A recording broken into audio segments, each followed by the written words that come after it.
You are creating a marketing campaign for your brick and mortar stores. Now, how do you convert the online traffic into in-store shoppers? Well, there's 3 cool things that you can think of. First of all, it's important to inform people about the availability. So if you advertise a product, be sure that this product is also available in this particular brick and mortar store.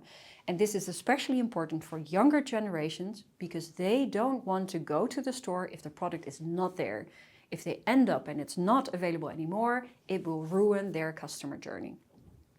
So see if you have the availability in the store, and you can maybe even put this into the ads. So secondly, what is important is give specific and exclusive discounts that are only available when people buy the product in store.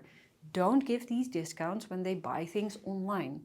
And why do you want to do this? Of course, online sales is very easy, but if they go to the store, you can make sure that the reseller will upsell extra products to this end consumer. So bring people to the store with exclusive in-store discounts. And the third thing, why it's important to bring people to the store, or how you can convert people from online to offline shopping, is create and organize events in the brick and mortar stores.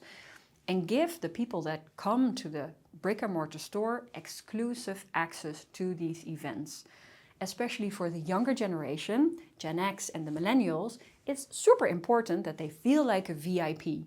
And you can create this VIP feeling to organize tiny events, maybe even with 10 or 20 shoppers, and give them personal advice, invite an influencer there, and make them feel special, and then give them in-store discounts.